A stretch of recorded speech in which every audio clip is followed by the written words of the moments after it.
Bienvenue aux manipulations à duel. Aujourd'hui, début mai, 5 mai, Duhem nous relance encore sur cette belle xénophobie rampante qu'on décomplexe de plus en plus. Après nous avoir menti carrément et ne jamais avoir admis que son histoire de la bûche et des paniers des fêtes était complètement une fraude et une manigance, il nous revient avec une annonce, il dit pas c'est quel supermarché, mais c'est le Maxi en fait, peut-être qu'il y en a d'autres qui font sensiblement, en tout cas ceux qui sont affiliés à Maxi, où on voit des spéciaux offerts à ceux qui font le ramadan. C'est sûr que c'est une clientèle, c'est sûr que c'est des gens qui vont préparer beaucoup de festins le soir, ils mangent pas le jour, leur religion leur propose ça, apparemment c'est très bon pour la santé aussi, les médecins en parlent de plus en plus. Mais voyez-vous, ça a l'air que on élimine le mot Noël. Il nous rappelle encore son mensonge, il le remet encore comme une vérité pendant qu'on élimine le mot Noël dans nos supermarchés. Ce qui n'est pas vrai, il y a des liens d'ailleurs qui ont été mis, j'aurais dû vous les trouver, où on voit les jouets Noël, les Noëls en masse dans toutes les compagnies, là. C'est complètement un mensonge. Bon. Puis il dit que c'est de peur d'offenser les non-chrétiens qu'on enlève le mot Noël. Donc, il fait un mensonge et il justifie le mensonge par un autre mensonge. Puis là, on souhaite bon ramadan aux musulmans. Hey, c'est-tu pas honteux, hein? On souhaite bon ramadan aux musulmans. T'sais, si on souhaitait Hanouka aux juifs, ça serait terrible aussi. Donc, lui, que les oignons rouges soient en spécial, le couscous, le pain nan, whatever, c'est vraiment terrible pour la société. On va regarder. Ce qui est intéressant, c'est de voir comment ça décomplexe les xénophobes et les racistes. On va regarder quelques commentaires que j'ai trouvés plutôt marquants. C'est sûr qu'il y a beaucoup de gens qui ont dénoncé ça, heureusement, dont Louis T, qui est un associé à Radio-Canada, qui a fait un petit article là-dessus.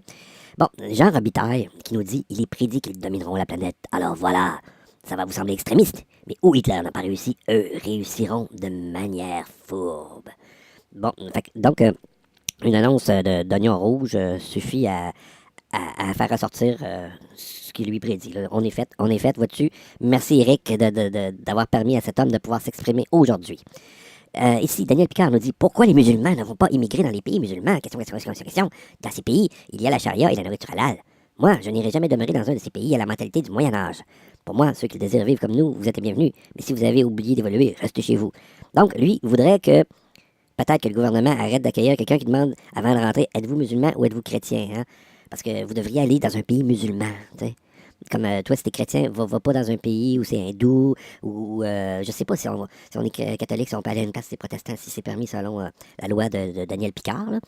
Mais lui, il faudrait vraiment qu'on légifère, puis qu'on s'assure qu'on fasse bien rentrer des gens là, qui ont les mêmes croyances. Et Jean Miron, lui dit « La Cour suprême, la bande de vieux cons avec leur mop bouclé sur la tête, nous ramène le 18e siècle, début du régime britannique, qui évolue comme une tortue. » Donc, lui, la laïcité, il n'a pas compris ça. Hein. Il pense que l'État devrait légiférer pour empêcher qu'on annonce des rabais sur la nourriture en vue d'une célébration ou d'une fête particulière si c'est pas chrétien. Hein? Parce que si c'était chrétien, jouer Noël, c'est correct, mais puis ils le font, c'est rien que Jim qui disait que les supermarchés ne le faisaient pas. Mais pour lui, l'État devrait se mêler du privé, devrait se mêler des affaires, des magasins, d'alimentation et autres commerces pour les empêcher. Hein? Hey, monsieur Miron, bravo, monsieur Miron, c'est fort votre affaire. Bon, ici, j'en ai un petit peu plus léger. Bientôt, il va falloir se mettre à genoux en même temps qu'eux, excusez-moi. Mais bien sûr, c'est clair, là, bientôt, hein. Tes petits-enfants, ils vont avoir le voile intégral. Ça, c'est clair, là. C'est bientôt, ça arrive, là. Fait que, ayez peur.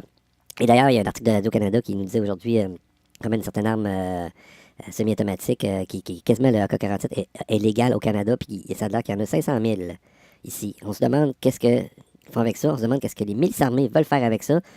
Ça sera peut-être pas beau tantôt. On va aller voir un dernier commentaire. Vous pourriez nous donner le courriel pour que tout le monde envoie une plainte. Ah, une plainte. Bonjour, monsieur le gérant du supermarché. J'aimerais que vous arrêtiez d'annoncer des produits en spéciaux pour les gens qui ne sont pas de même confession que les Québécois de souche d'origine de l'ancien temps. Parce que bien que ça fasse 70 ans qu'on a des musulmans ici, on ne veut pas en entendre parler, on est tanné.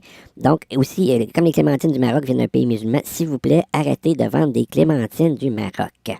Ce serait le genre de lettre qu'on pourrait peut-être envoyer à un gérant de Maxi. Qui sait?